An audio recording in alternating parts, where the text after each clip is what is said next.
दोस्तों, सरस्वत एकेडमी के इस ऑनलाइन प्लेटफॉर्म पर मैं डॉक्टर विमल सरस्वत एक बार फिर आपका स्वागत करता हूं। हम आरपीएससी फर्स्ट ईयर फिजिक्स का 2022 का जो क्वेश्चन पेपर था वो सॉल्व कर रहे थे। इसके 4 वॉल्यूम हमने ले लिए थे। आज हमारा लास्ट वॉल्यूम है जिसमें हम नेक्स्ट जो 21 क्वेश्चन बचे हुए हैं वो सॉल्व करेंगे। तो बिना किसी देरी के मूव करते हैं आज के हमारे इस लेक्चर की तरफ।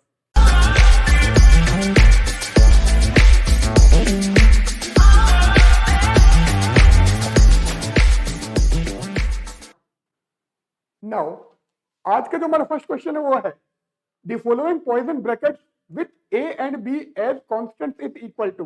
अब पॉइजन ब्रैकेट हमको दे रखा है, इसको हमको सॉल्व करना है। ये हमारा पॉइजन ब्रैकेट है। नाउ कम्यूटेटर ब्रैकेट और पॉइजन ब्रैकेट दो अलग अलग ब्रैकेट होते हैं।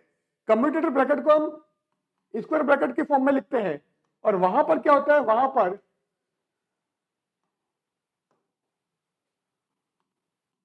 ए कॉमा बी का मतलब होता है A B minus B A and this will be equal to 0 अगर A and B commutating operator हैं तो, अदरवाइज ये हमारा 0 नहीं होता है। तो कम्यूटेटर ब्रैकेट को हम क्या करते हैं, स्क्वायर ब्रैकेट में लिखते हैं, जबकि पॉइजन ब्रैकेट हमारा क्या होता है, कर्ली ब्रैकेट के फॉर्म में लिखा जाता है। नाउ यहां पर ही हमको पॉइजन ब्रैकेट दे रखा है, इसका हमको सॉल्यूशन निकालना है, इसकी हमको वैल्यू निकालनी है। अब पॉइजन ब्रैकेट में क्या है, अगर x, px है तो इसकी वैल्यू 1 होती है एंड इसके अलावा अगर एक्स वाई है तो 0, एक्स एक्स है तो भी 0, एक्स एंड जेड है तो भी 0। इसी टाइप से एक्स पी वाई अगर होगा तो भी वैल्यू 0 और अगर एक्स पी जेड होगा तो भी वैल्यू 0। तो एक्स पी एक्स की वैल्यू 1 है और इसके अलावा अगर एक्स एक्स आ जाए, एक्स वाई आ जाए, एक्स जेड आ जाए, सबकी वैल्यू हमारी 0 है। अब हम इसको सॉल्व कर देते हैं। तो अगर हमारे पास में पॉइजन ब्रैकेट इस फॉर्म में है a plus A B plus C, अगर इस फॉर्म में है और इसको आपको ओपन करना चाहिए, क्या होता है Poisson bracket of A and B plus Poisson bracket of A and C. तो पहले हम इससे ओपन करेंगे और इससे जैसे आप ओपन करते हो तो हम बोल रहे थे एक्स वाई पी वाई ये 0 हो जाएगा, एक्स ए एक्स स्क्वायर ये 0 हो जाएगा, एक्स ए एक्स बी वाई स्क्वायर ये भी 0 हो जाएगा। तो हमारे पास में केवल वैल्यू क्या बचेगी, वो बच जाएगी x comma x P x, ये बचेगा। अब मैं इसको सॉल्व कर देता हूं। इसको कैसे करूंगा, मैं ए बी सी से ओपन करता हूं। तो अगर हम इससे ओपन करें तो पहले ये वाला एक्स आप आगे ले लो, क्या बचा एक्स पी एक्स, ये आ गया प्लस, उसके बाद में क्या करोगे, ये पी एक्स आप पीछे ले लो तो x comma x P x. अब हमने क्या बोला था, अगर x और x का है तो ये पॉइजन ब्रैकेट 0 होता है और x px अगर है तो पॉइजन ब्रैकेट आपका 1 होता है।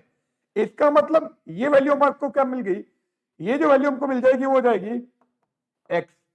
तो हम चेक कर लेते हैं कि हमारा आंसर कौन सा है। तो आंसर क्या हो जाएगा हमारा फोर्थ वाला।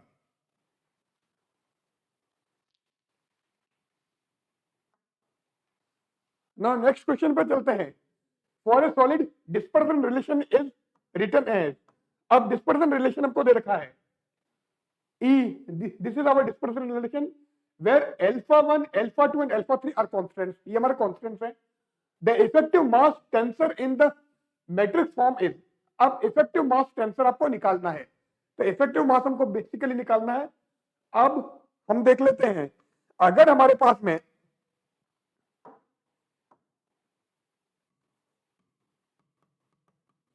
डेल स्क्वायर ई के है, तो अगर मैं इसका मैट्रिक्स लिखूं तो इसका मैट्रिक्स क्या होता है, इसका मैट्रिक्स जो है वो है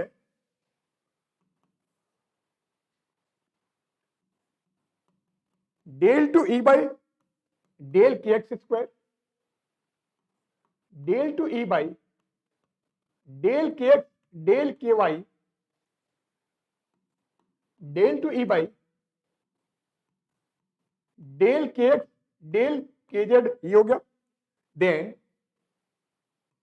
del two E by del K Y del K X del two E by del K Y square del two E by del K Y del K Z, ये आ गया।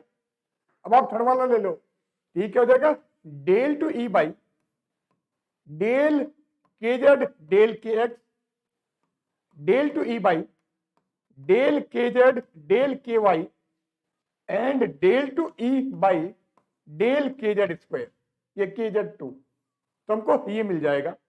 अब हम इसकी वैल्यूज निकाल लेते हैं। अब यहां से अगर मैं del two E by del K X two लू तो क्या आएगा, del two E by del K Y two लू तो क्या आएगा, ये सारे हम निकाल लेते हैं। तो अगर हम यहां से, क्योंकि ई के हमको क्या दरकार, ई के हमारा अल्फा 1 के एक्स स्क्वायर प्लस अल्फा 2 के वाई स्क्वायर प्लस अल्फा 3 के जेड स्क्वायर ये है। तो अगर आप del two E by del K X two अगर निकालोगे तो ये तो हमको मिल जाएगा, क्या मिल जाएगा, 2 अल्फा 1, ये आ जाएगा। इसी टाइप से अगर मैं del two E by del K Y two निकालूंगा तो हो जाएगा 2 alpha 2 and del two E by del K Z two निकालूंगा तो ये क्या हो जाएगा, 2 अल्फा 3, ये आ जाएगा।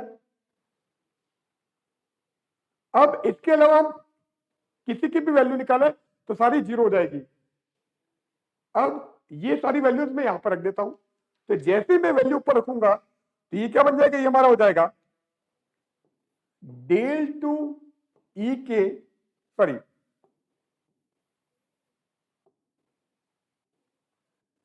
डेल स्क्वायर ई के क्या हो जाएगा, ये हमारा हो जाएगा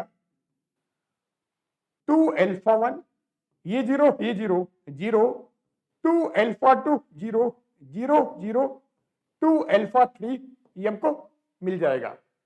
अब हम किसकी बात करेंगे, हमको क्या निकालना है, हमको इफेक्टिव मास टेंसर निकालना है। तो इफेक्टिव मास की मैं बात करता हूं। इफेक्टिव मास क्या होता है, इफेक्टिव मास हमारा है m star equal to h cross square divided by del square E K, ये हमारा इफेक्टिव मास है। तो मेरे को एक्चुअली में 1 अपॉन डेल स्क्वायर ई के निकालना है। इट मींस ये क्या हो गया, ये हो गया h cross square del square E K का इनवर्स। तो हम इनवर्स मैट्रिक्स निकाल देते हैं। अब इनवर्स मैट्रिक्स अगर आपको निकालना है तो आपको ध्यान रखना पड़ेगा, यहां पर आपका क्या है, जो मैट्रिक्स है वो आपका केवल डायगोनल में एलिमेंट है, उसके अलावा सारे एलिमेंट जीरो हैं। तो इस केस में अगर हम इनवर्स निकालें, सपोज मैट्रिक्स मेरा क्या है, के 0 0 0 के 0 0 0 के, इस टाइप का मेरा मैट्रिक्स है। तो अगर इस टाइप का मैट्रिक्स होगा तो क्या होगा, इसका अगर मैं इनवर्स निकालूं ये मेरा क्या हो जाएगा 1 बाई के, इसको k1 k2 k3 कर देते हैं। तो 1 by k1 0 0 0 1 upon k2 0 and 0 0 1 by k3। इसका मतलब डायगोनल के जो एलिमेंट्स है उनका इनवर्स हो जाता है और बाकी सारे हमारे जीरो ही रहते हैं। तो मेरा जो डेल स्क्वायर ई के है वो क्या है, ये है। इसका मतलब डायगोनल के जो एलिमेंट्स है 2 अल्फा 1 2 अल्फा 2 2 अल्फा 3, ये 1 अपॉन 2 अल्फा 1 1 अपॉन 2 अल्फा 2 और 1 अपॉन 2 अल्फा 3 हो जाएगा। बाकी हमारे जीरो है तो जीरो ही रहेंगे। सो यहां पर ये क्या जाएगा, so m star is equal to h cross square, ये हो गया 1 by 2 alpha 1 0 0 0 1 by 2 alpha 2 0 and 0 0 1 by 2 alpha 3। हमको क्या मिल गया, ये हमारा इफेक्टिव मास टेंसर आ गया। अब इस टाइप का सॉल्यूशन हम देख लेते हैं। h क्रॉस स्क्वायर यहाँ पर 1 by alpha 1 1 by alpha 2 1 by alpha 3 आ रहा है, यहाँ पर 2 अल्फा 1 2 अल्फा 2 2 अल्फा 3 आ रहा है। ये भी नहीं, केवल हम हमारा जो फर्स्ट ऑप्शन है h क्रॉस स्क्वायर और डायगोनल में आपको क्या मिल रहा है 1 upon 2 alpha 1 1 by 2 alpha 2 1 by 2 alpha 3। तो आंसर हमारा क्या हो जाएगा, आंसर हमारा हो जाएगा option 1।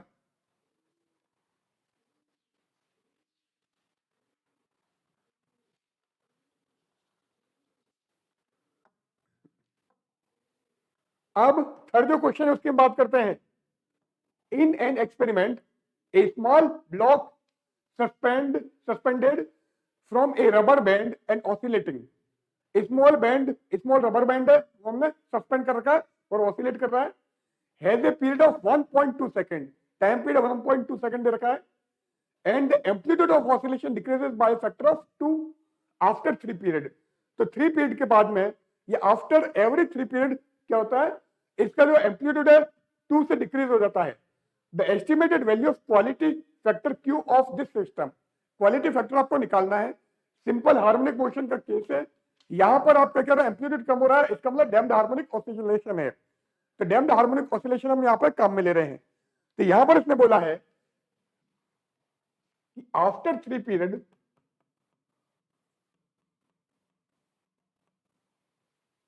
amplitude decreases by a factor of 2, factor of 2 ये दे रखा है कि हर 3 पीरियड के बाद में एम्पलीट्यूड इसका फैक्टर 2 से डिक्रीज हो जाता है। तो अगर एम्पलीट्यूड मेरा ये है a equal to A naught exponential minus R T, ये हमारा किसी भी टाइम पर एम्पलीट्यूड है।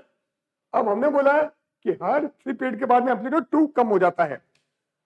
तो यहां पर टाइम पीरियड आपको 3t दे रखा है, तो एम्पलीट्यूड आपका फैक्टर 2 से कम हो रहा है। इसका मतलब ये क्या हो गया,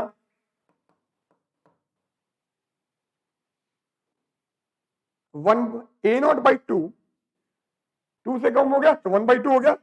तो A naught by 2 equal to A naught exponential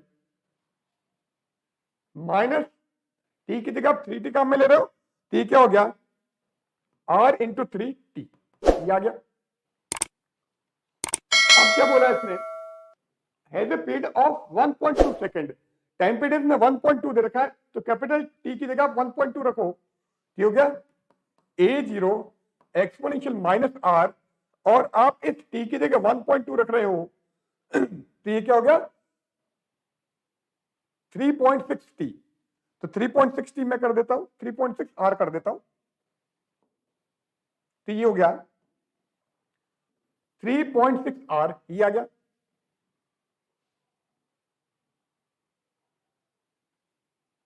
नीचे लिख देता हूं, बाकी आपको कंफ्यूजन हो जाएगा। हमने क्या किया यहां पर, इस t की जगह 1.2 रखा था, तो हमारा a0/2 इक्वल टू ये आ गया। अब यहां पर क्या होगा, इस a0 से ये a0 कैंसिल कर दो, ये क्या 1/2 equal to exponential minus 3.6 r। ठीक है, अब हम क्या करते हैं, ln ले लेते हैं, log बेस e ले लेते हैं। तो पहले 2 की पावर -1 हो जाएगा, तो ये हो गया 2 raise to -1, 2 raise to -1 equal to e raise to minus 3.6 r। अब आप पहले पावर हटा दो, ठीक हो गया हमारा 2 is equal to exponential 3.6 r, या फिर ln 2 इक्वल टू 3.6 r, ये आ गया। और यहां से अगर हम r की वैल्यू निकालें तो r हमारा क्या हो गया, तो r is equal to log 2 base e divided by 3.6, ये हमको r मिल गया है। अब हमको क्या निकालना है, क्वालिटी फैक्टर निकालना है। तो क्वालिटी फैक्टर की बात करें तो क्वालिटी फैक्टर हमारा क्या होता है, ओमेगा नॉट टो, और टो क्या होता है, टो हमारा होता है 1/2r। तो Q क्या आ गया, तो Q is equal to omega 0 का मतलब 2π/t, ये हो गया 1/2r। ठीक है, अब इस 2 से ये 2 कैंसिल हो गया, अब हम वैल्यू रख देंगे, तो पाई तो हो गया 3.14, टाइम पीरियड उसने 1.2 दे रखा है, और r की हम बात करें तो r क्या हमारा log 2/3.6, ये हो गया log 2/3.6, तो 3.6 अपॉन log 2, ये आ गया। अब आप कैंसिल करो, कैंसिल क्या होगा, तो अगर मैं कैंसिल करूं तो ये हो गया, ये 3 टाइम्स चला गया, ये हो गया, तो 3 टाइम्स चला गया, तो अब आप मल्टीप्लाई कर दो तो ये हो गया 3.14 इंटू 3 अपॉन log 2, और log 2 क्या होता है 0.693, ये हो गया 9.42 अपॉन 0.693, ln 2 का मतलब 0.693 होता है। और अगर मैं इसको सॉल्व करूं तो आ जाता है 13.6, this will be around 13.6। Check कर लो 13.6 कहां आ रहा है, तो 13.6 मतलब आपका 13 दे रखा है, तो करेक्ट ऑप्शन आपका क्या हो जाएगा, ये आ जाएगा। एग्जैक्ट तो आपका 13.6 आता है, और अप्रोक्सीमेट क्या होगा 13, तो हमारा करेक्ट आंसर हो जाएगा। अब अगले क्वेश्चन की बात करते हैं। यहां पर हमको दो स्टेटमेंट दे रखे हैं। स्टेटमेंट क्या है? The efficiency of A Carnot engine can be increase by either raising the temperature T1 of hot reservoir or lowering the temperature T2 of the cold reservoir। अब फर्स्ट स्टेटमेंट क्या बोल रहा है? Statement ए की हम बात कर रहे हैं। तो स्टेटमेंट ए में क्या है? स्टेटमेंट ए, अब यहां पर हमको पता है कि कार्नोट की जो एफिशिएंसी होती है 1 माइनस T2 बाई T1 होता है। अब इसमें ये आपका कोल्ड जंक्शन या कोल्ड बॉडी और ये आपकी हॉट बॉडी। अब अगर मैं कोल्ड बॉडी का टेम्परेचर कम करूं, T2 की वैल्यू अगर कम करूं, तो ये फैक्टर कम होगा और ये फैक्टर कम होगा, इसका मतलब ईटा की वैल्यू बढ़ेगी। तो अगर हम T2 लोअर करें तो क्या हो जाएगा? ईटा हमारा क्या हो जाएगा? इंक्रीज हो जाएगा। अगर मैं T1 की वैल्यू बढ़ाऊं, T1 की वैल्यू बढ़ाऊं तो भी ये कम होगा, तो ईटा हमारा इंक्रीज हो जाएगा। तो अगर मैं T1 को इंक्रीज करूं तो क्या होगा? ईटा भी हमारा इंक्रीज होगा। देख लेते हैं क्या बोल रहा है। The efficiency of Carnot engine can be increase by either raising the temperature T1 of hot junction, T1 की वैल्यू बढ़ा रहे हो, ईटा बढ़ रहा है, और lowering the temperature T2 of the cold junction, cold reservoir, T2 की वैल्यू कम कर रहे हो तो भी आपका ईटा बढ़ रहा है। इसका मतलब स्टेटमेंट ए तो हमारा करेक्ट है। तो both statement A and B correct, statement A is correct, statement A is wrong, statement A and B wrong. अब इसका मतलब आपका 1 और 2 में से एक आंसर है, क्योंकि स्टेटमेंट ए हमारा करेक्ट है। अब स्टेटमेंट बी की बात करेंगे। बी क्या बोल रहा है? when the temperature of the hot reservoir is increased by delta T। Statement B पे आते हैं। यहां पर मैं लेता हूं स्टेटमेंट बी।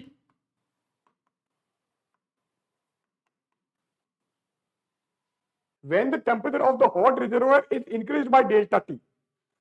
अब हॉट जंक्शन का जो टेम्परेचर है T2, इसको ये डेल्टा टी से इंक्रीज कर रहा है। Efficiency of Carnot engine is more compare to the case when the cold reservoir temperature is decreased by delta T. और सेकंड में ये क्या कर रहा है? पहले में तो हॉट का टेम्परेचर बढ़ा रहा है, हॉट मतलब आपका T1 है,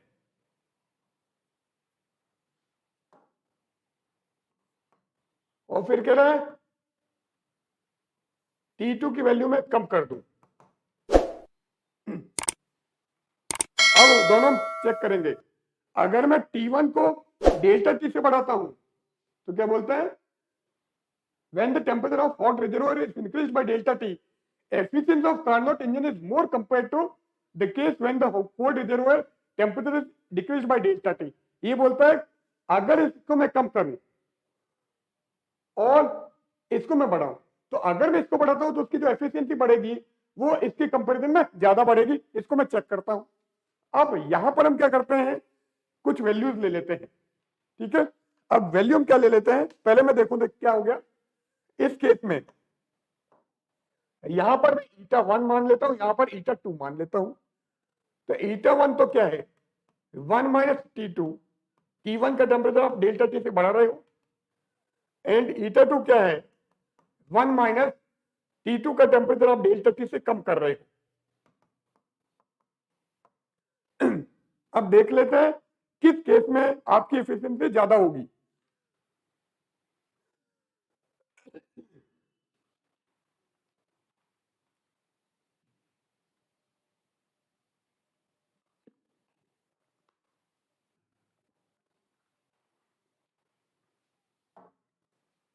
तो ईटा 1 तो हम क्या कर रहे हैं? ईटा 1 हमारा है 1 minus T2 upon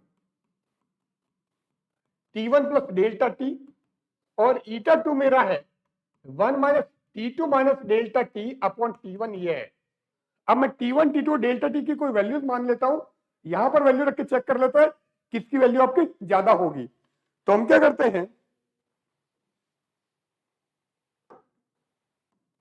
late T1 equal to 500 kelvin, assume कर रहे हैं T2 हमने मान लिया 300 केल्विन एंड डेल्टा T मैंने मान लिया है 100 केल्विन।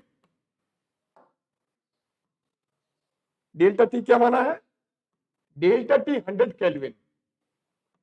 अब ये मानने के बाद में हम eta1 और eta2 की वैल्यू निकालते हैं। तो eta1 क्या हो गया 1 माइनस T2, T2 का मतलब 300 upon T1 plus delta, T1 500 delta T 100 तो 600, T कैंसिल किया तो हो गया 1/2, तो 1 माइनस 1/2 क्या आ गया 1/2, 1/2 का मतलब 0.5, ये eta1।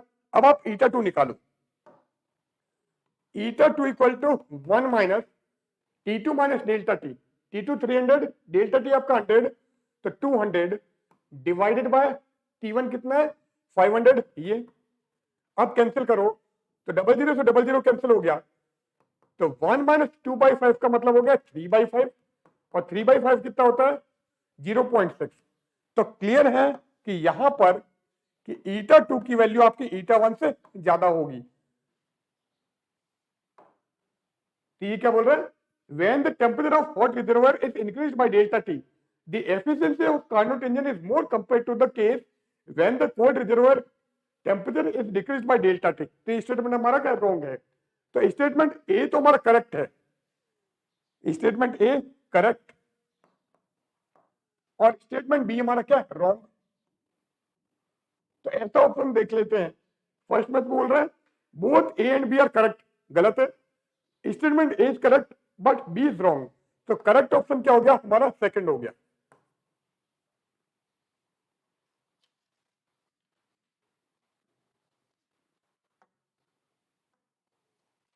Now, for an atom in the state 2d 5/2, the Lambda G factor is, Lambda G factor की वैल्यू आपको निकालनी है। अब Lambda G factor की वैल्यू क्या होती है उसकी हम बात करते हैं। Lambda G factor की जो वैल्यू है वो हमारे पास में है G is equal to 1 plus J into J plus 1 plus S into S plus 1 minus L into L plus 1 divided by 2J into J plus 1, ये हमारा फॉर्मूला है। अब हम चलते हैं हमारे क्वेश्चन की तरफ। हमको क्या दे रखा है 2d 5/2, ठीक है। अब इसको कैसे लिखते हैं, यहां पर क्या होता है, ये होता है 2s plus 1, फिर ये होता है d को d लिख देता हूं, बाकी एक्चुअल में l है l j, ये तो l तो क्या आ गया d के लिए l क्या हो गया, तो l तो हमारा हो गया d के लिए होता है 0 1 2 2, j हमारा हो गया 5/2। अब बात आती है s की, तो 2s plus 1 हमारा 2 है, तो 2s plus 1 अगर 2 है तो 2s क्या हो गया हाफ, तो s क्या आ गया 1/2, 2s आपका 1 हो गया, s हमारा हाफ हो गया। अब इस फॉर्मूले में s की जगह तो आप रखोगे हाफ, j की जगह रखो 5/2 और l की जगह रखोगे 2, तो रख देते हैं। तो लैंडे जी फैक्टर क्या आ जाएगा, तो g is equal to 1 plus, अब बात आती है j की, तो j 5/2, तो 5/2 into 5/2 plus 1 mean 7/2, then plus plus क्या s, s क्या हाफ, तो हाफ और हाफ प्लस 1 मतलब 3/2, देन माइनस l, l कितना 2, तो 2 इंटू 2 प्लस 1 मतलब 3 डिवाइडेड बाय 2, j कितना है, j हमारा 5/2 इंटू 7/2, ये आ गया। अब हम इसको सॉल्व करेंगे, तो सॉल्व करने के लिए क्या करोगे, पहले आप कैंसिल करो, कैंसिल क्या क्या हो रहा है, इस 2 से 2 मैंने कैंसिल कर दिया, अब कुछ भी कैंसिल नहीं हो रहा है, तो ये आ गया 1 प्लस ये हो गया 35/4 प्लस 3/4 माइनस 6 डिवाइडेड बाय, ये क्या हो गया 35/2, ये आ गया। अब इसको करो सॉल्व, ये हो गया 1 प्लस यहां पर 4 एलसीएम ले लिया, तो 35 प्लस 3 -24, 6 चौक 24 होता है, डिवाइडेड बाय 35/2। अब इस 2 से 4 कैंसिल किया तो होगा 2, तो ये क्या बन गया, ये हो गया हमारा 1 प्लस ये कितना हो गया 35 और 3 38, 38 में से 24 सब्ट्रैक्ट करोगे तो 14, तो 14/2 मतलब 7 हो गया, तो ये हो गया 7/35, कैंसिल कर देते हैं तो ये हो गया 1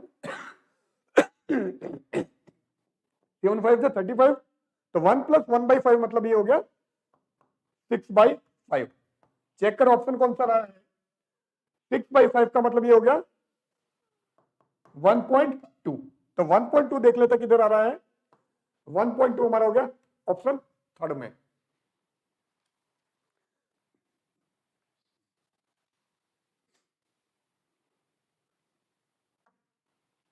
नाउ नेक्स्ट हमारा क्वेश्चन ये है, at the interface between one linear dielectric and another, दो डाइलेक्ट्रिक हमको दे रखे हैं, लीनियर है, one linear dielectric and another, तो ε1 और ε2 के हमारे दो डाइलेक्ट्रिक कांस्टेंट वाले डाइलेक्ट्रिक्स हैं।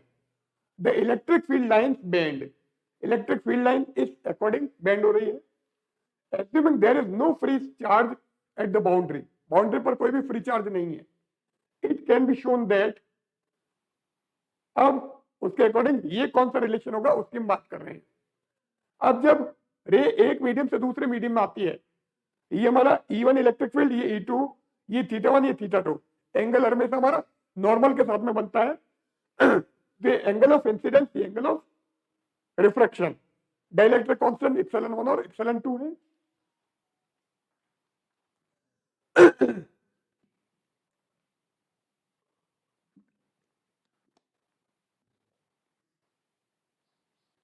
तो फॉर्मूला हमारा क्या है, फॉर्मूला हमारा होता है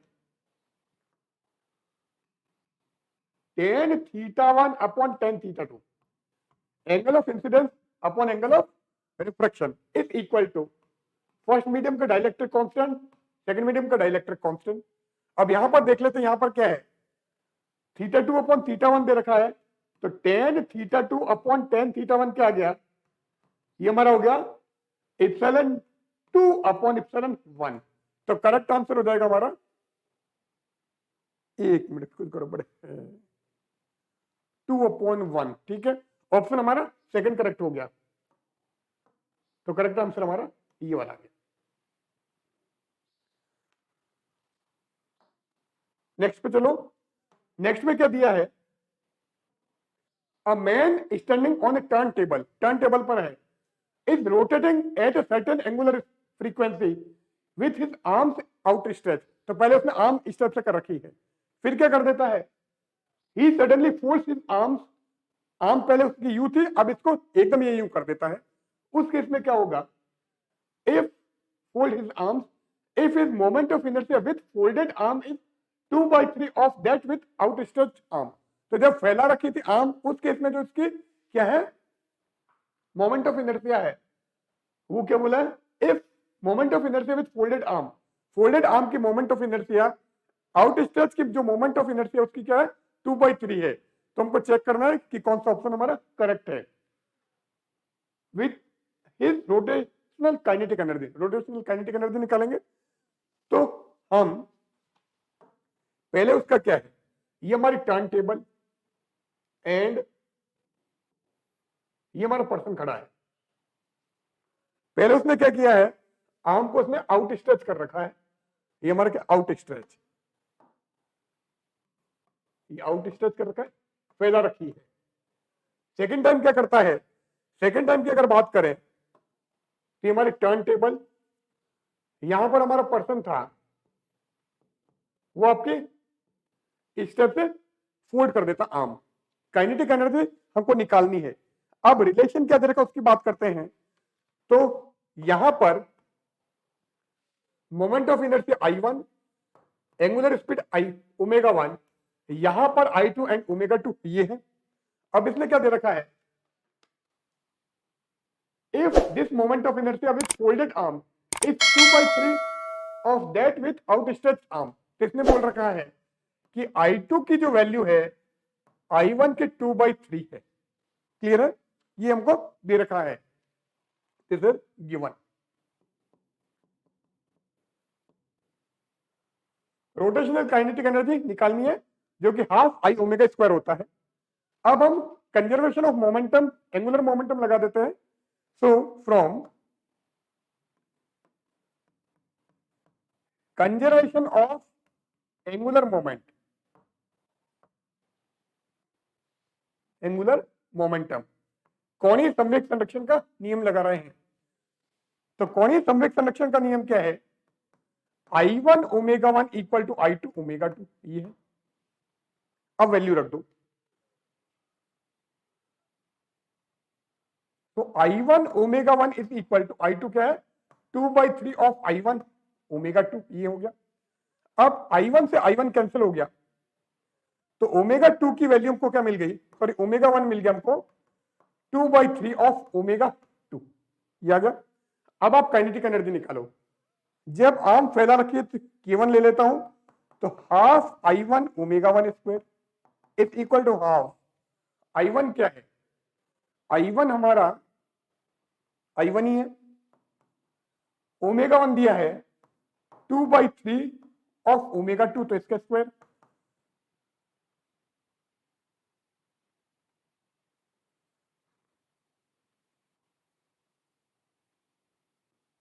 एक मिनट, गड़बड़ हो जाएगा, इसको अपन ऐसे ही रहने देते हैं।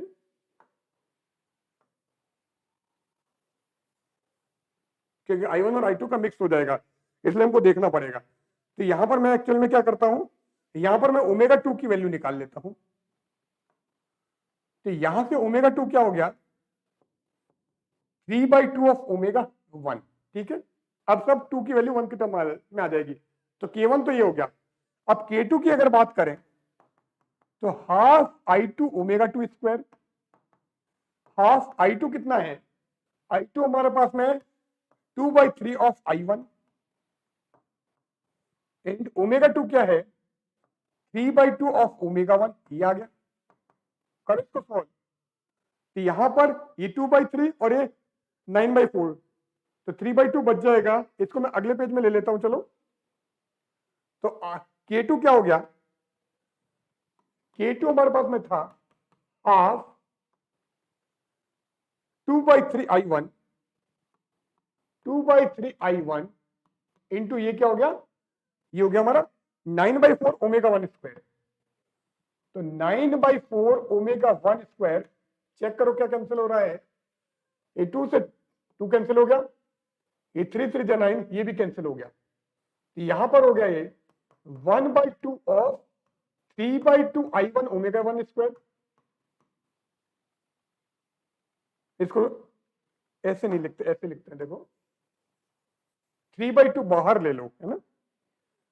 3/2 of half I1 omega 1 square, और ये हमारा क्या है? ये हमारा K1 है। इट मीन K2 की वैल्यू क्या आ गई? K2 equal to 3/2 of K1। अब निकालना क्या है? परसेंटेज में चेंज निकालना है। His rotational kinetic energy will be, increase हो रहा है, डिक्रीज हो रहा है, इंक्रीज हो रहा है, डिक्रीज हो रहा है, किस परसेंटेज में चेंज हो रहा है वो हमको निकालना है। तो परसेंटेज चेंज आपको निकालना है। तो परसेंटेज चेंज अगर निकालना है तो वो क्या हो जाएगा? ये हमारा हो जाएगा परसेंटेज चेंज, ये क्या हो जाएगा? ये हमारा हो जाएगा K2 minus K1 upon K1 into 100, ठीक है। अगर प्लस आएगा तो इंक्रीज, माइनस आएगा तो डिक्रीज। अब आप वैल्यू रख दो। तो K2 तो क्या 3/2 K1, K1 अपनी जगह पर है, अपॉन K1 इंटू 100। तो K1 से K1 कैंसिल हो गया, 3/2 माइनस 1 हो गया 1/2, तो 1/2 इंटू 100 दैट इज 50%। तो 50% क्या हो रहा? इंक्रीज हो रही है। जब वो आर्म को फोल्ड कर देता है तो क्या हुआ? Increases by 50%। तो करेक्ट आंसर हो गया हमारा ऑप्शन ए या option 1।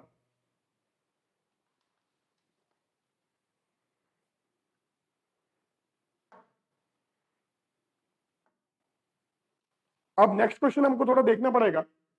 In eastern गर्लक experiment,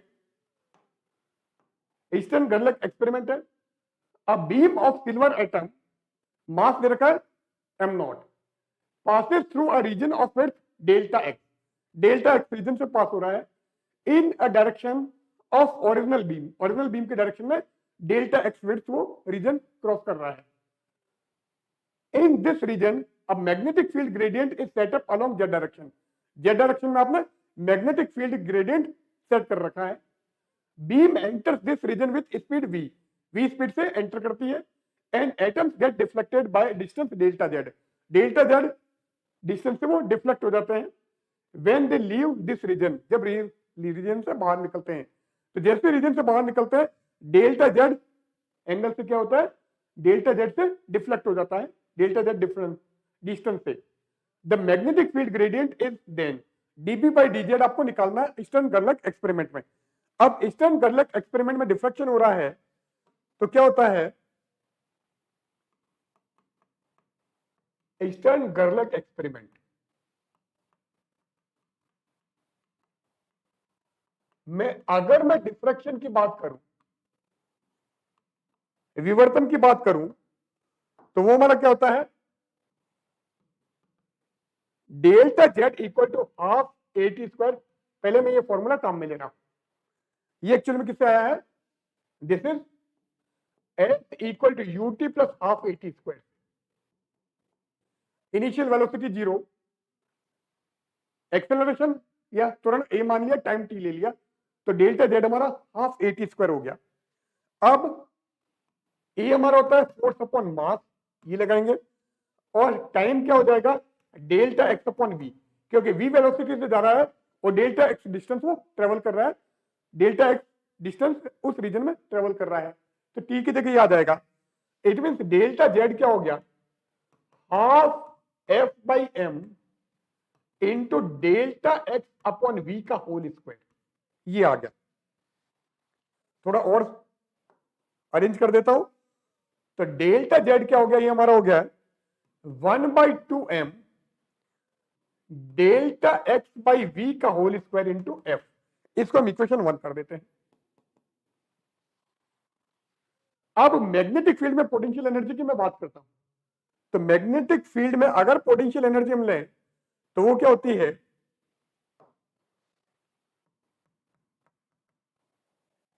potential energy in magnetic field, potential energy in magnetic field हमारे पास में क्या है, वो होती है V is equal to mu B into B. Mu B का मतलब बोर मैग्नेट्रॉन, ठीक है, ये आ गया म्यू बी इंटू बी, तो ये हो जाएगा F is equal to minus del V by del R. V का मतलब पोटेंशियल एनर्जी है और आर यहां पर क्या, जेड, तो आर की जगह आप जेड ले लो, ये हो गया minus del V by del Z, ये हमारा फोर्स आ जाएगा। अब v की value mu B into B है, तो रख दो, तो ये क्या हो गया, ये हमारा हो गया f is equal to minus del by del Z of v की जगह आपने रख दिया म्यू बी इंटू बी, ठीक है, मैग्नेटिक मोमेंट है हमारा म्यू बी, जिसकी यूनिट बोर मैग्नेट्रॉन होती है, तो ये क्या हो गया, ये हमारा हो गया minus mu B del B by del Z, और इसको मैं कर देता हूं इक्वेशन नंबर 2, ये आ गया। अब ये वैल्यू आप यहां पर रख दो, किसमें, इक्वेशन नंबर 1 में, तो 1 में हम रखें,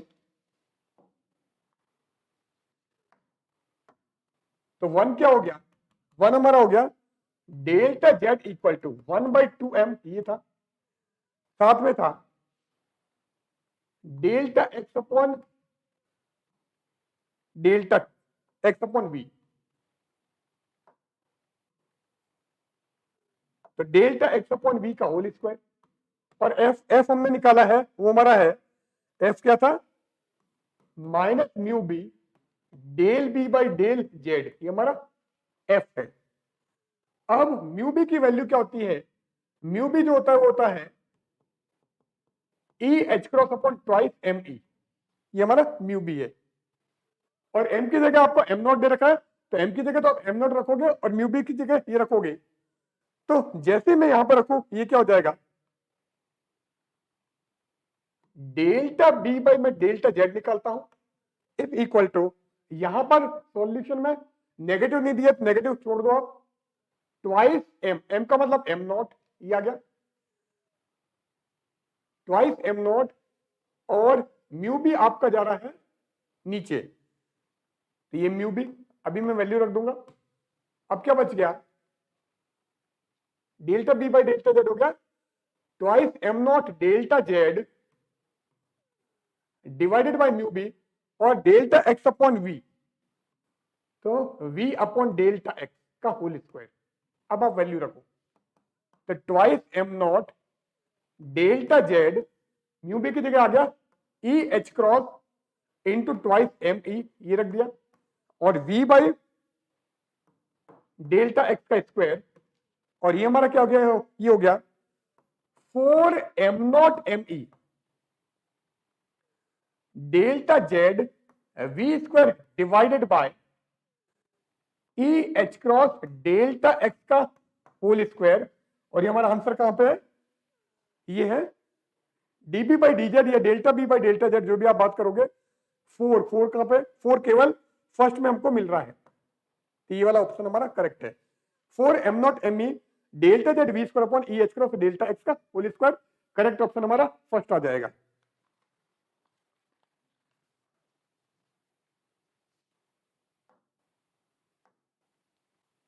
नाउ नेक्स्ट क्या दिया है, a thin double convex lens. अब डबल कॉन्वेक्स लेंस बना रखा है,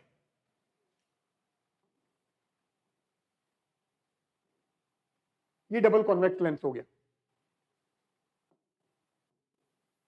कैसे,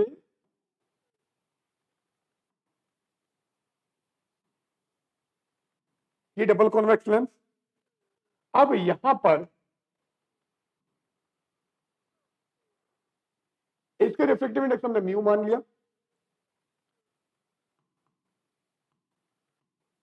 ये R1 और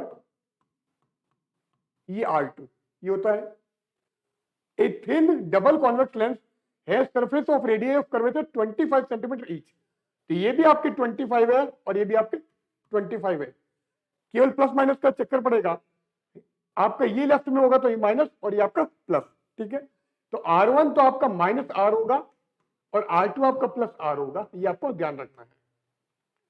If the focal length of lens is 20 centimeter, focal length 20 centimeter दे रखी है, then the refractive index of the material of the lens mu आपको निकालना है। तो फॉर्मूला हम देख लेते हैं, लेंस मेकर फॉर्मूला है हमारे पास में, lens maker formula, lens maker formula क्या है, 1 by F equal to mu minus 1 by R1 minus 1 by R2, ये हमारे पास में फॉर्मूला है। अब फोकल लेंथ हमको दे रखी है, क्या दे रखी है, 20 सेंटीमीटर। अब यहां पर ये रही आएगी, यहां पर आपके कहीं इमेज बनेगी, इसका मतलब फोकल लेंथ आपकी पॉजिटिव होगी क्योंकि कॉन्वेक्स लेंस है, तो 1 by 20 is equal to mu minus 1, mu निकालना है, 1 अपॉन R1, अब सॉरी R2 माइनस R1 होता है, सही कर दो इसको,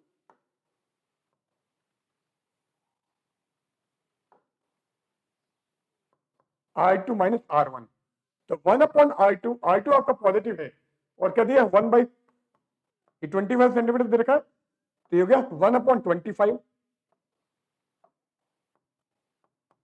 देन यहां पर माइनस R1 आपका नेगेटिव है तो प्लस हो जाएगा, ये भी आपका 1 बाई 25, तो ये क्या बन गया, ये हमारा हो गया है 1 upon 20 is equal to mu minus 1, ये हो गया 2 बाई 25। आप कैंसिल कर देते हैं, कैंसिल कैसे करोगे, 5 4 द 20 एंड 5 5 द 25, ये आ गया, ये हो गया mu minus 1 is equal to 5 by 2 इधर लेकर आ जाओ, तो 5 by 2 into 1 by 4 that is 5 by 20, sorry 5 by 8, ये 5 बाई 8, ये म्यू माइनस 1 है। अब आपको म्यू माइनस 1 में म्यू निकालना है, तो म्यू क्या हो जाएगा, mu is equal to 1 plus 5 by 8, ये हो गया 13 बाई 8, आंसर में ऐसा कुछ है क्या, पॉइंट में आ रहा है, तो 8 एकम 8, 5 बचे, 8 और 5 13 होता है, तो 8 6 48, तो 1.6, तो 1.625, तो करेक्ट ऑप्शन क्या हो जाएगा, ये हो गया हमारा थर्ड वाला।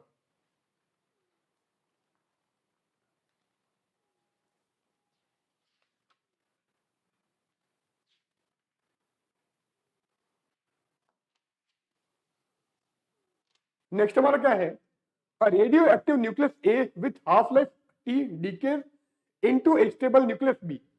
तो ए आपका है जिसकी हाफ लाइफ आपकी क्या है, टी, तो decays into stable nucleus B, B में डीके हो जाता है at T equal to 0, there is no nucleus of B. जब आपका टाइम 0 है, मतलब ए आप डीके नहीं हुआ स्टार्ट होगा, तो उस समय आपका कोई भी बी नहीं है, there is no nucleus of B at some instant t, the ratio of the number of B to the number of A is 0.3।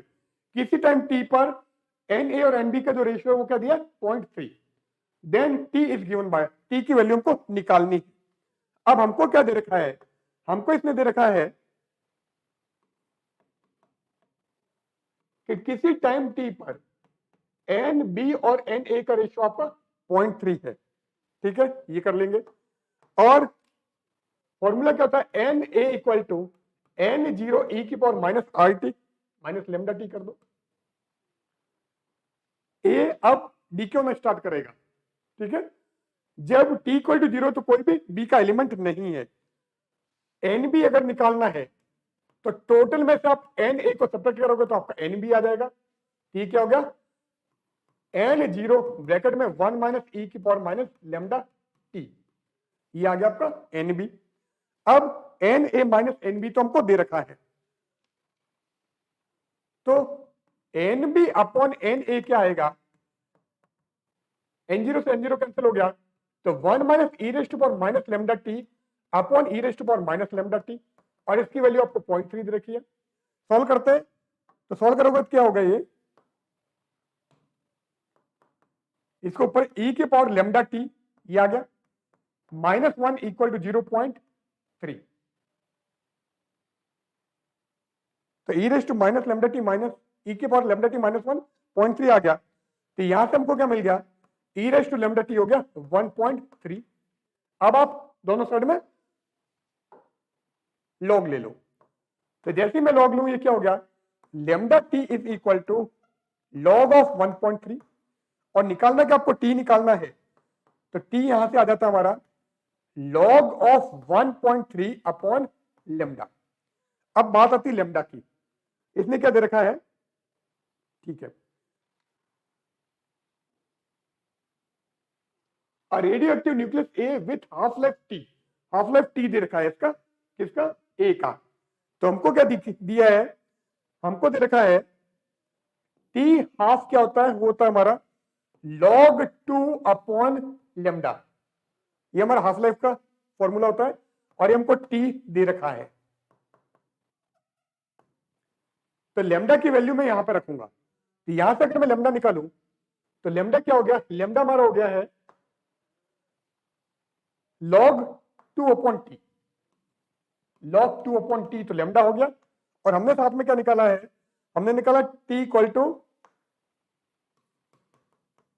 log 1.3 upon lambda, तो आप ये वैल्यू यहां पर रख दो, अभी रख देते हैं, तो जैसे मैं रखूंगा ये क्या जाएगा, log 1.3 डिवाइडेड बाय, आप लेमडा की वैल्यू रख रहे हो तो log 2 और टी आपका ऊपर चला गया, तो log 1.3 upon log 2 into T, check कर लो ऐसा कोई ऑप्शन है क्या, log 1.3 upon log 2 into T, option हमारा क्या हो जाएगा, सेकंड, ये करेक्ट ऑप्शन हो गया।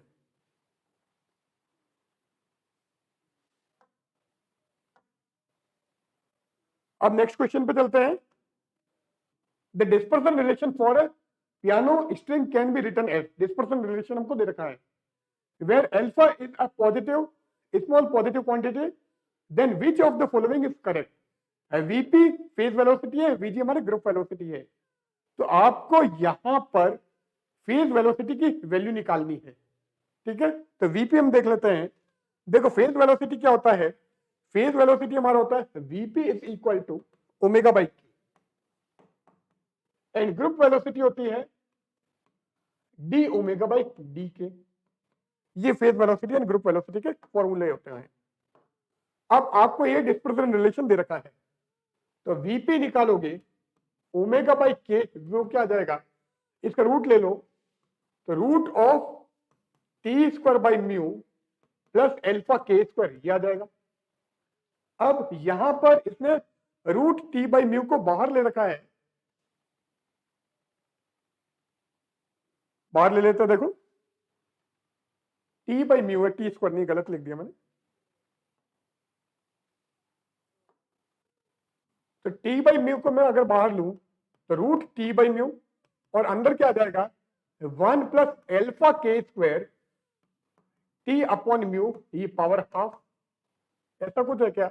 VP equal root T by mu, यहां पर पावर भी सॉल्व कर रखी है, तो बाइनोमियल से एक्सपांड कर दो, तो root T by mu, binomial में क्या होता है, पावर आपकी मल्टीप्लीकेशन में आ सकती है, 1 प्लस एक्स की पावर एन क्या होता है 1 प्लस एन एक्स, तो पावर आप मल्टीप्लाई में ले लोगे तो ये हो जाएगा 1 plus half alpha K square mu by T.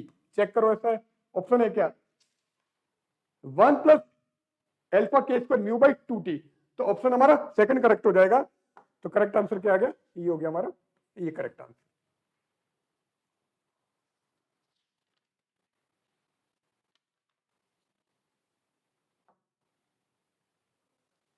The magnetic flux through a coil of resistance 5 ohm, 5 ohm की कॉइल है, उससे मैग्नेटिक फ्लक्स निकल रहा है, with its plane perpendicular to a uniform magnetic field varies with time t। तो flux का formula हमको दे रखा है, the induced current in the coil at t equal to 5 second, induced current हमको निकालनी है, फ्लक्स दिया है, तो फ्लक्स दे रखा है, तो पहले मैं क्या निकालता हूं, इंड्यूस्ड ईएमएफ निकालता हूं, तो क्या होता है d5 बाई dt। एक्चुअल में फेराडे लेंज लॉ से equal to minus d5 by dt होता है, यहां पर नेगेटिव नहीं दे रखा है तो मैंने हटा दिया है, तो equal to d5 by dt। तो आप पहले डिफरेंशियल करो, 2t क्यूब ये हो जाएगा 6t स्क्वायर प्लस 5। अब आपको किस पे निकालना है, to uniform magnetic field varies with time t, the induced current in the coil at t equal to 5 second, 5 second पर निकालेंगे, तो E एट 5 क्या हो जाएगा 6 इंटू 5 स्क्वायर प्लस 5, ये हो गया 6 इंटू 25 प्लस 5, 25 150, तो 155 हो गया, ये वोल्ट। फ्लक्स मिली वेबर में है तो मिली वोल्ट आएगा, ये हमारा क्या है मिली वोल्ट। अब निकालना क्या है, इंड्यूस्ड करंट निकालनी है, तो करंट क्या आएगी E अपॉन R, E आ गया 155, R कितना है 5, कैंसिल करो, 5 एकम 5, 5 से 15, ये हो गया हमारा 31 मिली एम्पियर। चेक कर लो 31 मिली एम्पियर हमारा कौन सा ऑप्शन है हमारा, ये सेकंड वाला।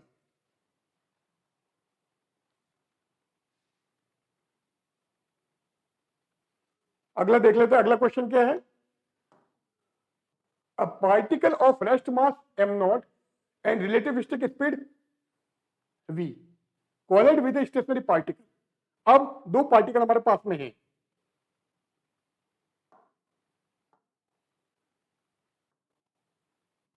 एक पार्टिकल ये, एक पार्टिकल ये हो गया, अब कोलाइड कर रहा है, इसका मास m0, वेलोसिटी क्या दी है v, इसका मास हम m मान लेते हैं, वेलोसिटी इसकी क्या है, ये आपकी 0 है, ठीक है। अब क्या दिया है, कोलाइड करता है, what is the final with stationary particle of mass m and stick to it. अब दोनों आपस में चिपक जाते हैं, तो क्या हो रहा है हमारा,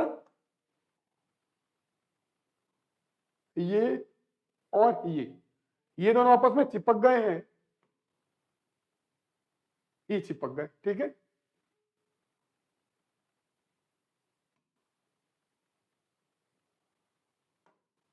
अब ये तो क्या था m0 और ये था कैपिटल M, और चिपकने के बाद में क्या हो रहा है, what is the final speed, ये कैपिटल V स्पीड से मूव करते हैं। अब यहां पर क्या होगा, कंजर्वेशन ऑफ लीनियर मोमेंटम होगा, कंजर्वेशन ऑफ काइनेटिक एनर्जी तो नहीं होगी क्योंकि इनइलास्टिक कॉलिजन है। तो कंजर्वेशन ऑफ मोमेंटम अगर मैं लगाऊं तो P I equal to P F, initial momentum की बात करते हैं तो इसका क्या होता है M into V, M into V आपको रेस्ट मास दे रखा है तो एम क्या होता है M naught upon root of 1 minus V square by C square, root 1 minus 1 upon root of 1 minus V square by C square को इसने गामा बोल रखा है तो आपका गामा एम नॉट, तो इसका मास गामा एम नॉट, तो gamma M naught into V, इसका आपको पास में जीरो इज इक्वल टू, यहां पर बात करोगे तो gamma M naught plus capital M, और ये वी आपको निकालना है तो वी क्या हो गया, वी हमारा हो गया gamma M naught small V divided by gamma M naught plus capital M, ऐसा है क्या, gamma M naught V upon gamma M naught plus capital M, तो करेक्ट ऑप्शन हमारा सेकंड हो गया, ये हमारा करेक्ट ऑप्शन।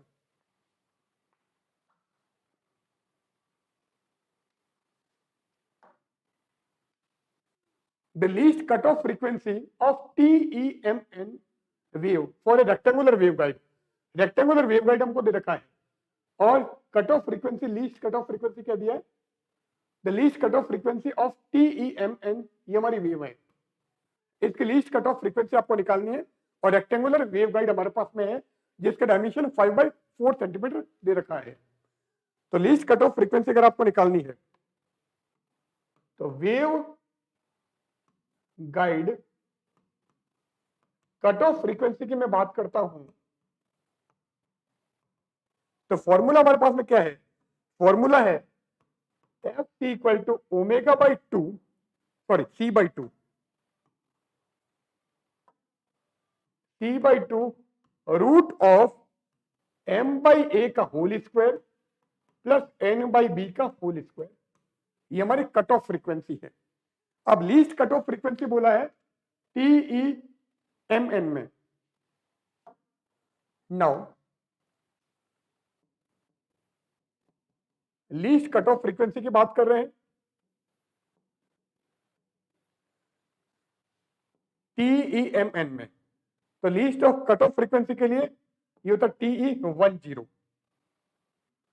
1 हुआ आपका M और ये हो गया N, तो आप क्या करोगे यहां पर M को 1 कर दो, N को आप 0 कर दो, तो एफ सी हमारा हो जाएगा C/2 M/A, क्योंकि N हमारा 0 हो गया, अब हम वैल्यू रख देते हैं, M कितना, M हमारा 1 है, M 1 करो,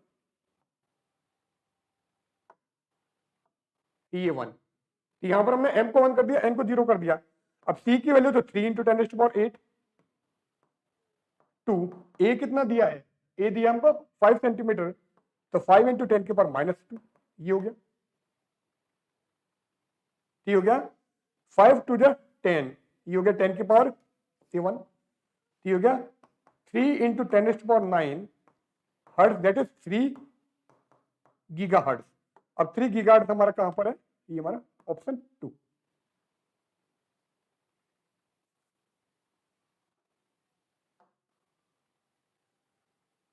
इन the Yukawa meson theory, meson theory की बात करें जो यूकावा ने दी थी, of nuclear force, the potential for the nuclear force between neutron and proton is assumed as, अब यूकावा थ्योरी में पोटेंशियल क्या होता है, पोटेंशियल हमारा होता है U R is directly proportional to E की power minus lambda R upon R, तो चेक कर लो e raise to power minus lambda R upon R कहां पर आ रहा है, वो हमारा आ रहा है इसमें, तो करेक्ट ऑप्शन हमारा सेकंड हो गया।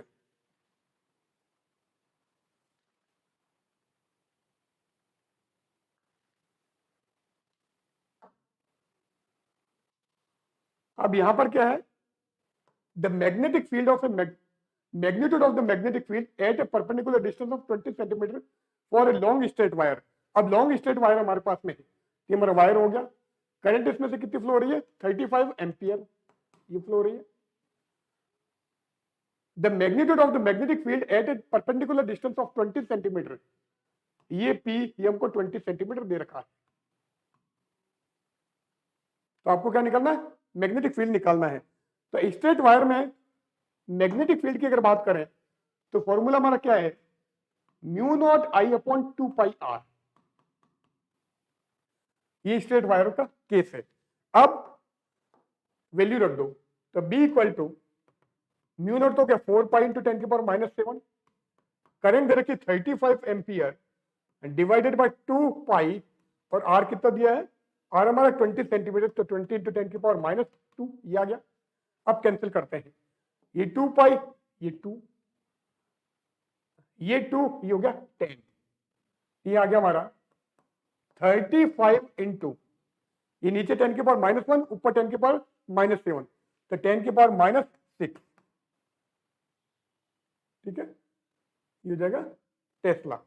अब चेक कर लो, यहां कहीं आ रहा है 35 इंटू 10 की पावर -6 या फिर 3.5 इंटू 10 की पावर -6, तो यहां पर एक्चुअल में 2.5 दे रखा है, ये 2.5 नहीं होगा, 3.5 होना चाहिए, तो यहां पर इसमें कोई भी ऑप्शन नहीं है, तो यहां पर इसका जो आंसर है वो नहीं दिया है।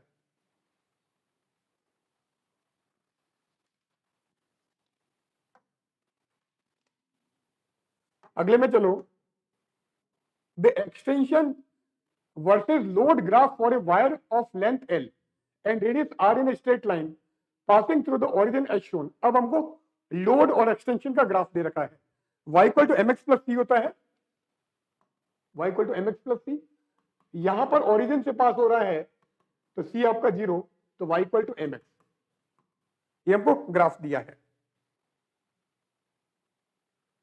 The slope of this line is tan theta, m हमको tan थीटा दे रखा है, तो m क्या है tan थीटा, ये भी tan थीटा रख दूंगा मैं। From this graph the Young's modulus of the material of the wire can be calculated using the formula, y की वैल्यू मेरे को निकालनी है, यंग्स मॉडुलस कैपिटल Y। अब यहां पर एक्सटेंशन अगर मैं डेल्टा एल लू और लोड हमारा mg होता है, ये आ गया, तो ये हमारा क्या हो गया, ये हो गया हमारा delta L is equal to tan theta into M G, ये बन गया। तो यहां से हमको tan थीटा मिल जाएगा, तो tan theta equal to delta L by M G, ये आ गया। अब हम यंग्स मॉडुलस की बात करेंगे। यंग्स मॉडुलस क्या होता है, y equal to stress upon strain, ये होता है। स्ट्रेस क्या होता है, फोर्स अपॉन एरिया। स्ट्रेन क्या होता है, change in length upon original length, ये। चलो अब हम रख देते हैं वैल्यू, तो यहां पर फोर्स तो क्या हो गया, फोर्स मतलब लोड mg, ये mg upon delta L into ये एल ऊपर चला जाएगा और ए। अब ये वैल्यू आप यहां पर रख दो, और ए की जगह क्या रखोगे, ये हमारा क्या पाई आर स्क्वायर रख देंगे, तो ए की जगह हम रखेंगे पाई आर स्क्वायर। तो अगर हम वैल्यू रखें तो y क्या आ जाएगा, तो y हमारा हो जाएगा, तो y is equal to mg upon delta L क्या होता है 1/tan थीटा, तो l upon pi R square tan theta. ऐसा कोई आंसर चेक करो, l upon pi R square tan theta, तो करेक्ट ऑप्शन क्या आ गया हमारा, ये फर्स्ट वाला।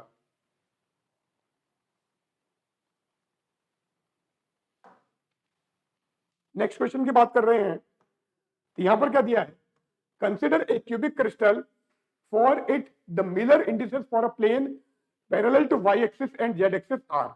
अब मिलर इंडिसेस हमको निकालने हैं।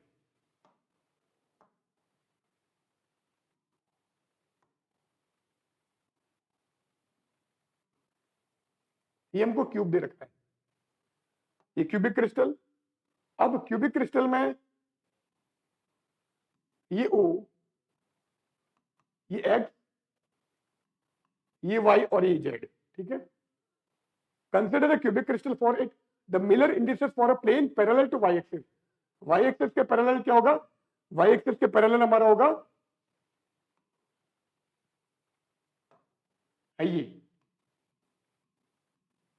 ये एक्स जेड प्लेन, ठीक है। अब इसका मिलर इंडिसेस हमको निकालना है। अब यहां पर अगर मैं कोऑर्डिनेट की बात करूं तो इसका कोऑर्डिनेट 1 0 0, इसका 0 1 0 और इसका 0 0 1 होता है। ठीक है, अब मिलर इंडिसेस आपको निकालने हैं, तो मिलर इंडिसेस क्या होंगे, एच के एल हमारा होता है ए अपॉन ओ ए, बी अपॉन ओ बी, सी अपॉन ओ सी। ठीक है, अब क्यूबिक क्रिस्टल है तो क्यूबिक क्रिस्टल के लिए A equal to B equal to C, एक तो ये हो गया। अब ओ ए की बात करें तो यहां पर ओ ए और ओ बी और ओ सी अगर मैं लूं तो ओ ए तो आपका 1, ओ बी वाई एक्सेस पर कट नहीं करता है तो 1/0 का मतलब इन्फिनिटिव, जेड एक्सेस पर भी नहीं कट करता है तो यहां पर भी इन्फिनिटिव, तो वैल्यू रख दो, तो आ गया H K L is equal to A upon 1, ये हो जाएगा आपका b बाई इंफिनिटिव और c बाई इंफिनिटिव। अब a बाई 1 क्यूबिक क्रिस्टल, अब यहां पर हम ये साइड 1 ही मान के चल रहे हैं तो a आपका 1 है, ये हो गया आपका 1 0 0, तो आंसर क्या हो गया हमारा, हो गया एच के एल आ जाएंगे हमारे 1 0 0। ठीक है, 1 0 0 चेक कर लेते हैं, 1 0 0 हमारे थर्ड ऑप्शन में है, ये करेक्ट ऑप्शन आ गया। डायरेक्टली ध्यान रख लेना, वाई जेड पर के पैरेलल है तो वाई जेड के पैरेलल आपका 1 0 0 हो जाएगा। ठीक है, अगर ये लोगे जेड के पैरेलल वाई जेड के पैरेलल लिया तो 1 0 0, इसी टाइप से हम बाकी भी निकाल सकते हैं।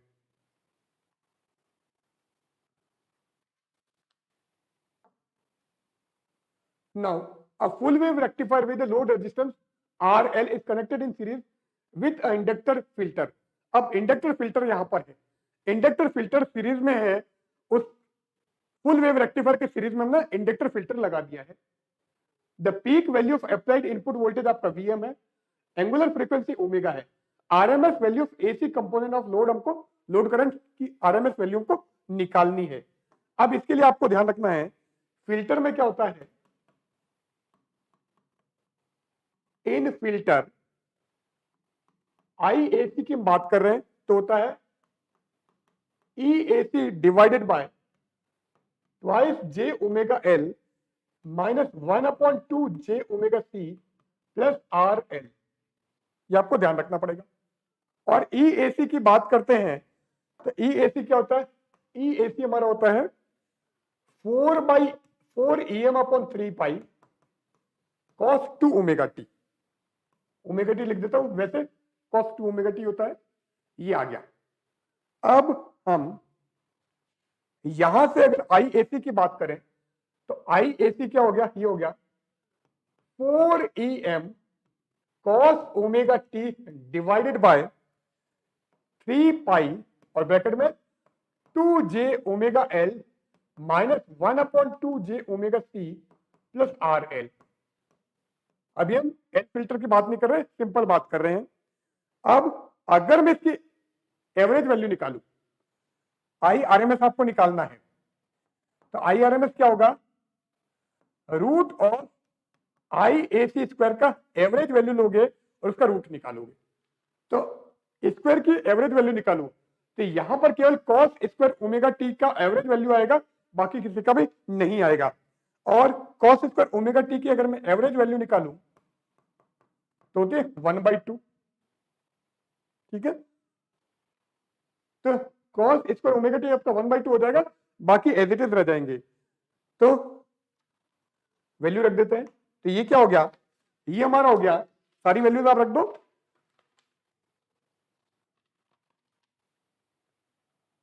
तो रूट ऑफ IAC स्क्वायर का ये निकाल रहे हो तो ये हमारा क्या हो जाएगा 1/√2, क्योंकि कॉस स्क्वायर की बात कर रहे हैं।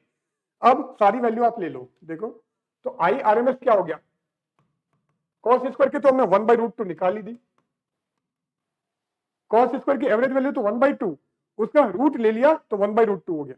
अब बचा हुआ क्या है 4 EM, और यहां पर आपका J वगैरह हट जाएगा क्योंकि मैग्नीट्यूड की हम बात कर रहे हैं। सी नहीं है क्योंकि एल फिल्टर है, तो ये भी आपका कैंसिल हो जाएगा। क्या आ जाएगा 4em डिवाइडेड बाय 3 पाई। ठीक है, अब सी नहीं तो जीरो कर देंगे, तो पहले 2j omega L plus R L ये कर दिया। अब मैं इसका मैग्नीट्यूड निकाल देता हूं, क्योंकि z अगर आपका x प्लस आयोटा वाई है तो मैग्नीट्यूड z क्या हो जाता है root of X square plus Y square. ठीक है, तो इसके मैग्नीट्यूड की बात करोगे तो आई आर एम एस हमारा क्या हो गया, तो आई आर एम एस हो गया, तो I R M S is equal to 4em divided by 3 pi root 2। अब इसका हम रूट लेंगे तो हो जाएगा R L square plus 4 omega square L square. Check कर लो ऐसा आंसर है क्या, 4em upon 3 pi root 2 1 upon root of R L square plus omega square L square. तो आंसर हमारा क्या होगा, ये फोर्थ वाला।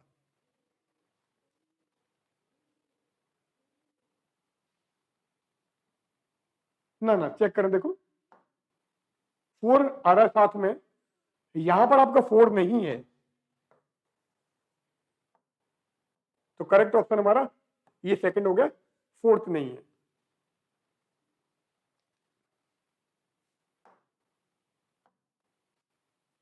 नाउ अगला क्वेश्चन हम देखते हैं, a uniform electric field exist in a region between two oppositely charge plate. दो चार्ज प्लेट हमारे पास में है, ये प्लेट हो गई, ये प्लस मान लिया और ये हमने माइनस मान लिया। ठीक है, a uniform electric field exist in a region between two oppositely charge plate and electron is released from rest at the surface of the negatively charged plate and strike the surface of opposite plate at distance L। ये आपको L दे रखा है, यहां से electron आपका निकल रहा है और ऊपर की तरफ जाता है, नेगेटिव से निकल रहा है पॉजिटिव की तरफ जा रहा है। Then the electric field in terms of M E L and T, electric field आपको निकालना है। अब फॉर्मूला क्या है, डिस्टेंस का लो तो half ut plus half A T square. Starting में वेलोसिटी जीरो है तो u को तो आप जीरो कर दो, ये जीरो कर दिया, तो s हमको क्या दे रखा है, l दे रखा है, तो s हमारा l is equal to half A T square, ये आ गया। और यहां से अगर मैं a निकालूं तो a क्या हो गया 2l अपॉन टी स्क्वायर, ये हमको एक्सेलरेशन मिल गया है। अब हम फोर्स की बात करते हैं। फोर्स क्या होता है, F equal to Q E, और ये हमारा एम ए के बराबर होता है। निकालना इलेक्ट्रिक फील्ड है तो ई निकालोगे तो ई क्या हो गया, ई हमारा हो गया M A upon Q, Q का मतलब ई। अब आप ए की वैल्यू रख दो यहां पर, तो ई क्या हो गया, ई हमारा हो जाएगा, देखो एम बाई ई, ए की जगह आप रख रहे हो 2t अपॉन एल स्क्वायर। ऐसा आंसर है क्या, एम बाई ई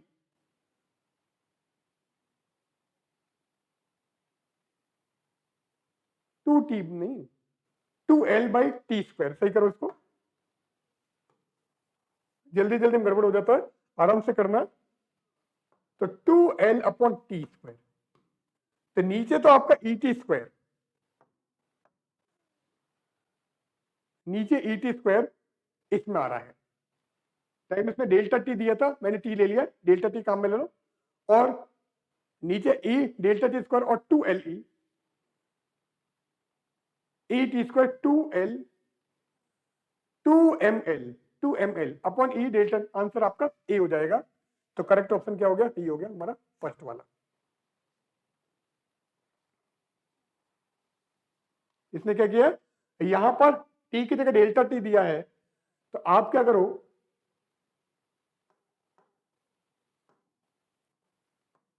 ये डेल्टा टी का स्क्वायर, यहां पर भी ये डेल्टा टी का स्क्वायर, सही लिख दूं मैं इसको, ये हो गया हमारा 2l अपॉन डेल्टा टी का होल स्क्वायर, ये आ गया। तो m/e 2ml अपॉन ई डेल्टा टी स्क्वायर, जो कि हमारा ऑप्शन 1 में आ रहा था। अब 2022 का जो लास्ट क्वेश्चन है उसकी हम बात कर रहे हैं। An AC source with resistance of 100 ohm, 100 ohm का एसी सोर्स है, connected to the primary coil of a transformer and resistance R is connected to the secondary coil. अब ट्रांसफॉर्मर का क्वेश्चन है। ट्रांसफॉर्मर में क्या होता है,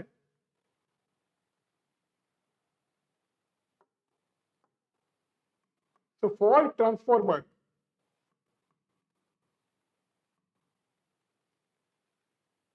N1 अपॉन N2, N क्या number of turn, equal to V1 upon V2 ये voltage, I2 upon I1 current and R1 upon R2 resistance.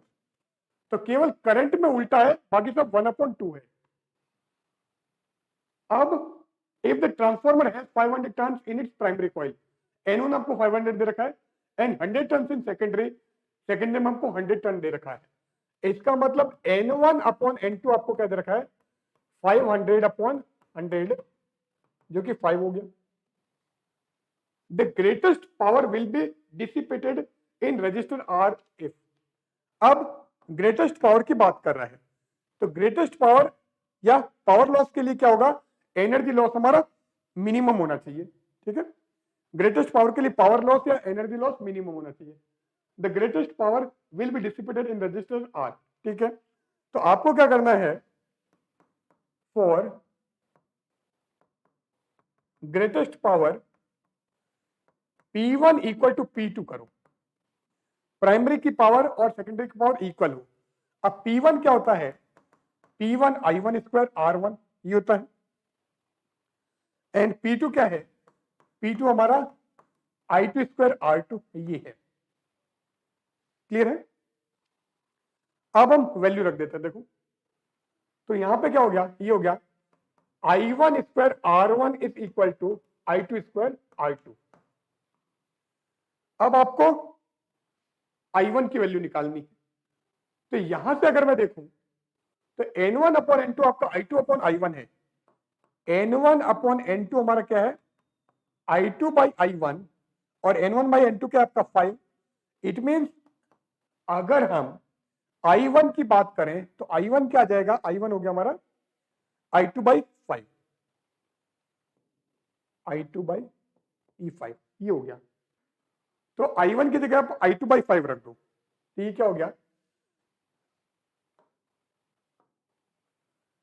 तो I2 अपॉन 5 का स्क्वायर, R1 दिया क्या है, with a resistance of 100 ohm is connected to the primary coil.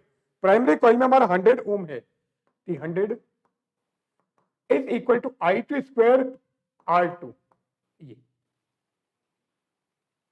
तो ये क्या आ गया, I2 स्क्वायर से I2 स्क्वायर कैंसिल हो गया, तो ये तो हमारा कैंसिल हो गया। ठीक है, ये I2 से I2 मैंने कैंसिल कर दिया, तो R2 क्या हो गया, R2 हमारा हो गया 100 अपॉन 25, जो कि हो जाएगा 4 ओम। चेक कर लो 4 ओम हमारा आ रहा है क्या, तो R इक्वल टू 4 ओम, ये हमारा थर्ड वाला ऑप्शन हो गया।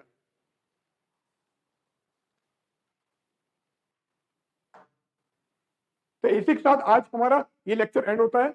हमने 5 वॉल्यूम की एक सीरीज ली थी, जहां पर हमने आरपीएससी 2022 में जो फर्स्ट यूनिट फिजिक्स का पेपर पूछा गया था वो हमने सॉल्व किया है।